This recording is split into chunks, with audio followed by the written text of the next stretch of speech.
In this video, we will go over the negative binomial distribution that has two parameters r and p, which r and p will be described later. Consider independent trials where each trial may result in one of two possible outcomes. One of the outcomes is labeled as success S, the other one is labeled as failure F. P is the probability of S, and so then 1 minus P is the probability of failure F. Now let's define a random variable X to be the number of trials required to accumulate our successes, or the number of trials performed until a total of r successes is accumulated. Then what are the possible values of X? Well, since we want r successes, then X has to be at least r. So X could be any positive integer larger than or equal to r. So X could be r, r plus 1, r plus 2, and so on. Let's now look at the event that X is in. The event that X is in is the event that n trials are performed until r successes, until a total of r successes is accumulated. So then observe that since X is n means that n trials are required to get r successes, we must have that the nth trial results in a success, because otherwise we wouldn't need the nth trial. And so then the first n minus 1 trial must result in r minus 1 successes. So now we want to count how many ways the event X equals to 1 can happen. That is, we want to count the number of sequences of outcomes of n trials where the nth trial results in a success and the first n minus 1 trials result in a failure. So once again, we want to count the number of sequences of outcomes of n trials where the nth trial is a success and the first n minus 1 trials result in r minus 1 successes. And that count is the same as the number of ways n minus 1 trials result in r minus 1 successes, and which is basically n minus 1 choose r minus 1. So the count is given by this binomial coefficient. All right, so then let's now find out what is the probability of a sequence of outcomes of n trials where the nth trial is a success and there are r minus 1 successes in the first from the first n minus 1 trials. Well, the probability of such a sequence of outcomes of the n trials would be p to the r times 1 minus p to the n minus r, because there are exactly r successes and n minus r failures, and the trials are independent. So then the probability that X is n will be n minus 1 choose r minus 1 times p to the r times 1 minus p to the n minus r, because there are n minus 1 choose r minus 1 sequences of outcomes of n trials where the nth trial is a success and there are r minus 1 successes in the first n minus 1 trials, and each such sequence has probability p to the r times 1 minus p to the n minus r. Now So this is the PMF. This is the PMF of the variable x, and this is known as the negative binomial distribution. So here x, I'm going to call x. I'm going to call x the negative binomial distribution. Sorry, a negative binomial random variable. So x is a negative binomial random variable, and its distribution is the negative binomial distribution, and it is and the PMF is given by this formula here. Now we are going to go ahead and look at the expectation and the variance of x, and we're going to derive that the expectation of x will be given by r divided by p, and the variance of x will be given by r times 1 minus p divided by p squared. Okay, so let's now derive the expectation of x. The expectation of x, by definition, you sum over all values of x. So let's take n going from r to infinity, and it is n times the probability of n. And since we have computed the PMF already right here, we can plug that in. So we get the summation n going from r to infinity, n times n minus 1, choose r minus 1, p to the r, 1 minus p to the n minus r.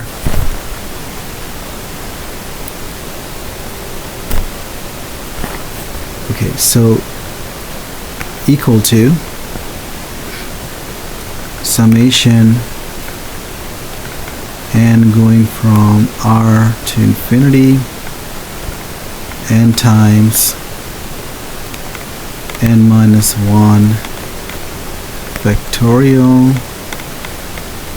divided by r minus 1 factorial times n minus r factorial. So I'm writing the binomial coefficient in terms of the factorial, and then I have p to the r, 1 minus p to the n minus r.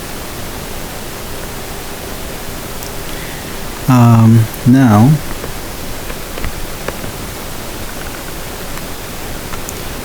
what I'm going to do is the following. I am going to write, so I'm going to write a r. Notice that n times n minus 1 factorial would be n factorial, and okay, let's do that in a bit. So I have n times n minus 1 factorial. The reason I wrote this extra r there, because I want to put an r in the denominator with r minus 1 factorial, n minus r factorial, p to the r, 1 minus p to the n minus r. And now what I get is that I have n factorial over r factorial n minus r factorial, p to the r, 1 minus p to the n minus r. Okay, so since r is a constant, it could be taken outside of the sum, or factored out of the sum. So I have n going from r to infinity, and notice the fraction here is the same as n choose r. So I get p to the r 1 minus p to the n minus r.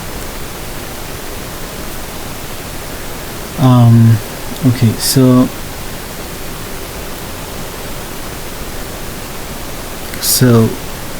what I'm going to do now is I am going to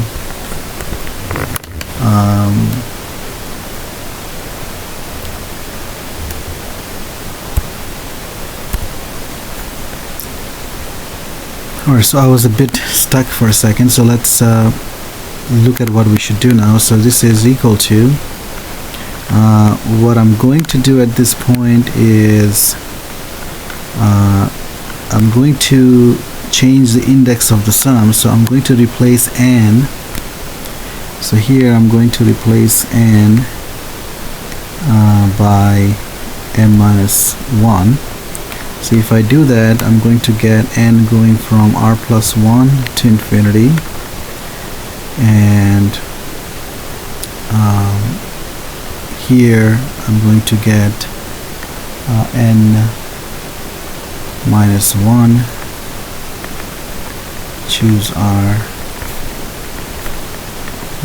p to the r 1 minus p to the n minus 1 minus r.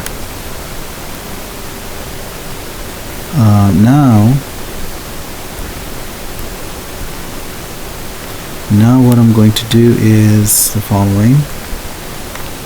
I have n going from r plus 1 to infinity.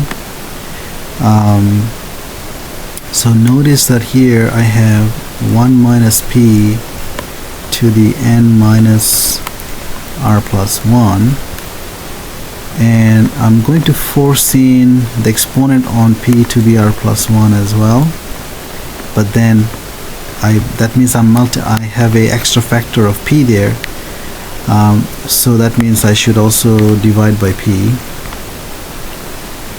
and so I still have n minus 1, choose. Here I'm going to write r in a funny way. I'm going to say r plus 1 minus 1, so that will be this. And here's why I did that. Notice that what I have here,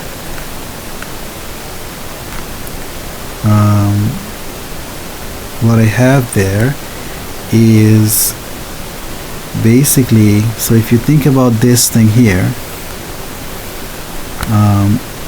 that would be, remember, this is the probability that n trials are required to get r successes. So what would be the probability that n trials are required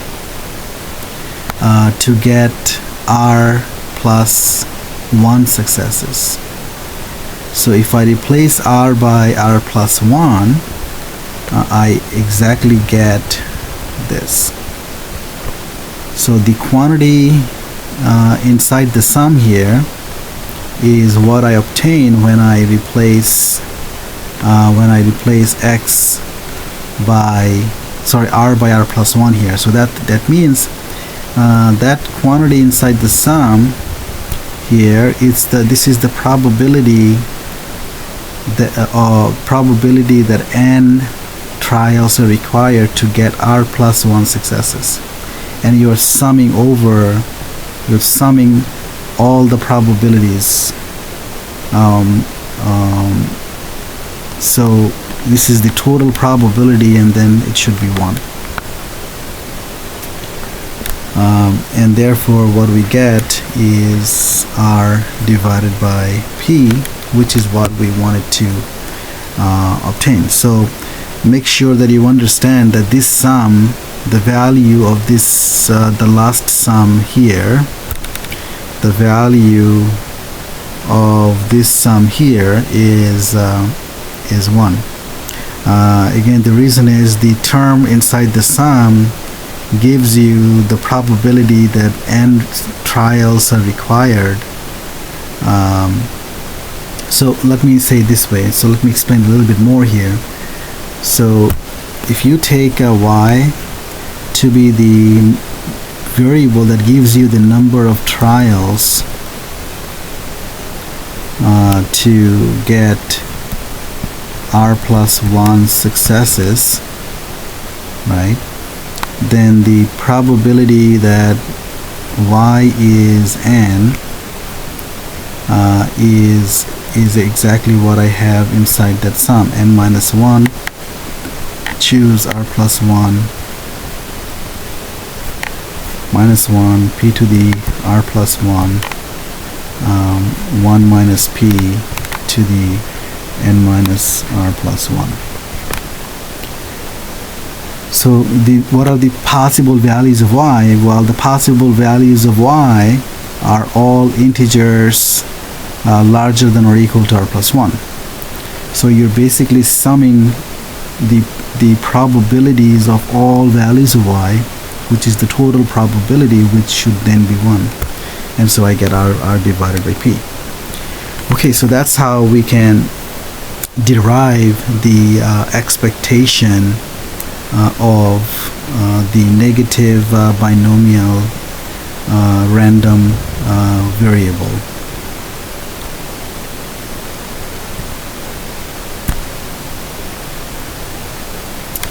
Let's now derive the variance of x. So the variance of x is the second moment, the expectation of x squared, minus the square of the first moment, expectation of x, and we square that. So this is what we have to compute in order to compute the expectation of variance of x. Now we already have computed the expectation of x, so now all we have to do is compute the expectation of x squared. So let's go ahead and do that. The expectation of x squared should be the summation n going from r to infinity n squared. So you take the square of each value of x and then multiply by the probability of that value. This is the same as the summation n going from r to infinity n squared times, recall that p of n is n minus 1, choose r minus 1, p to the r, 1 minus p to the r plus, sorry, to the n minus r.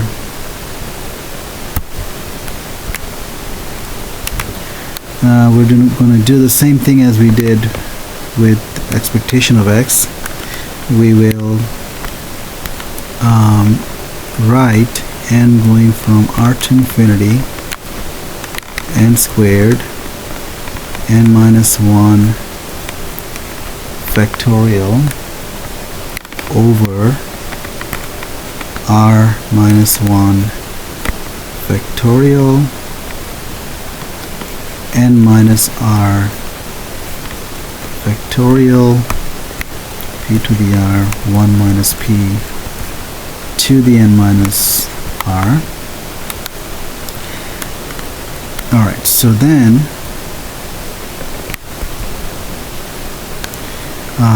what we get now is the summation. I'm going to keep a factor of n, and the other factor of n I'll put with n minus 1 factorial, and in the denominator I'll put a factor of r, with r minus 1 factorial as we did before, but then to make sure that I haven't changed anything, I have to put an extra extra factor of r in the numerator. So I have p to the r 1 minus p to the n minus r. The sum goes from r to infinity, and I'll do the same trick as we did previously. We will factor out the r. We will write n going from r to infinity. Notice that we have now n factorial over r factorial n minus r factorial p to the r 1 minus p to the n minus r. This is equal to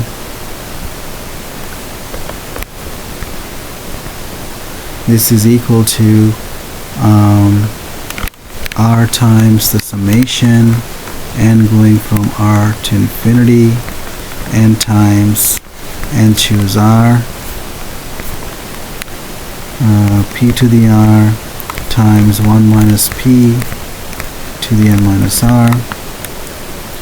Recall the trick we did. We're going to write n going from r to infinity. At this point, so right here, at this point, what we're going to do is we're going to replace n with n minus 1, and if we do that, then the sum is going to go from r plus 1 to infinity, and we will get n minus 1 times n minus 1 choose r, and here we are going to get p to the r 1 minus p to the n minus 1 minus r. So let's keep that in red.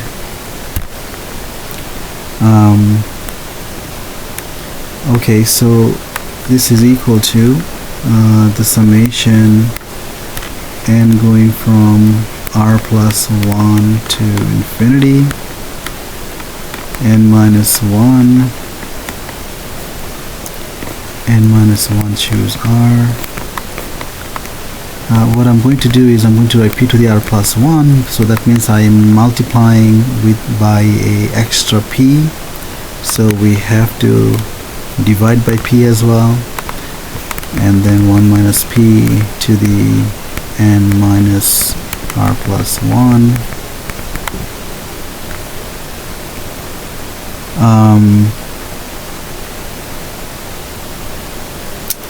Okay, so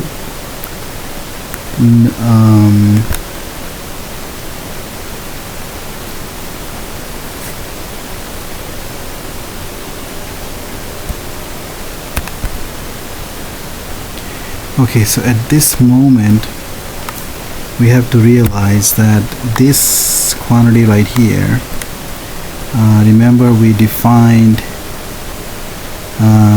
the variable y is the number of trials required to get r plus 1 successes. Then the PMF of y is given by p of n, which is n minus 1 choose r, p to the r plus 1, 1 minus p to the n minus r plus 1. So notice that here I have the PMF of the variable y. Okay, and what are the possible value of y? The possible values of y is that y is larger or equal to r plus 1, so it is any positive integer bigger than that. So notice that then what I have here is that if you look at this factor here, this is 1 less than the, so n is a value of y.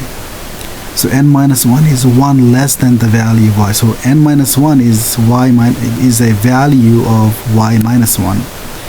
So what I can say then, this is r over p, the summation n going from sorry, not the sum. What I can say is that this is the formula for the expectation of y minus 1.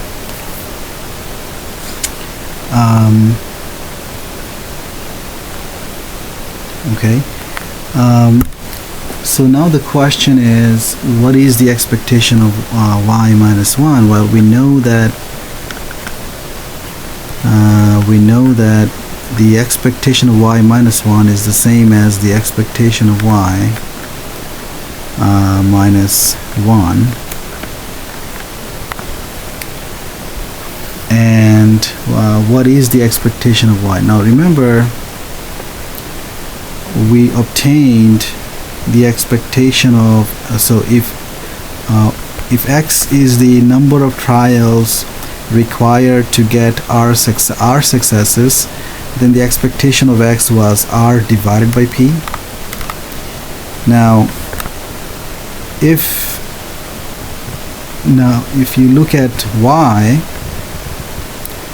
which is the number of trials to get r plus 1, so r plus 1 success, what's the difference between x and y? Well, in y you're getting r plus 1 successes, in x in the case of x you are looking at r successes, and the expectation of y will be the same as the expectation of x, except that instead of r we're going to have r plus 1 in the numerator, which should be pretty clear. So what I'm saying then is that this is equal to r divided by p, and the expectation of y is r plus 1 divided by p minus 1.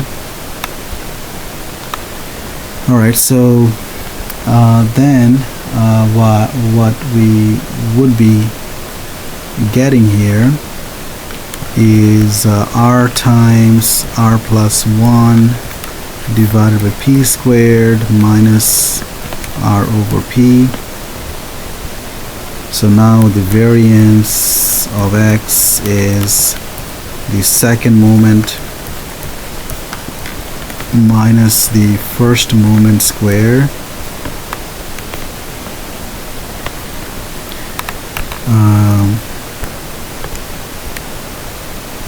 For the second moment we obtained r times r plus 1 divided by p squared minus r over p. For the first moment we had r divided by p, so we take the square of that. Now we need to do some algebra here, so the variance of x then will be equal to, so r times r plus 1, if I multiply that I get r squared plus r divided by p squared minus r over p minus r squared over p squared. And notice that we get r squared over p squared from the first term plus r over p squared minus r over p minus r squared over p squared. R squared over p squared cancels out, so this is equal to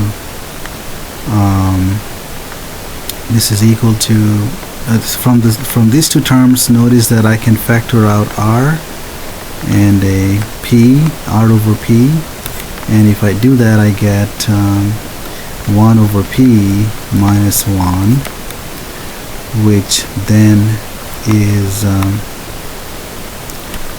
equal to r over p times 1 minus p over p. So finally we get what we desired, which is the formula for the variance of x, which is r times 1 minus p divided by p squared. Alright, so that was a little bit long, but I hope the derivation of the expectation and the variance made sense to you. So just keep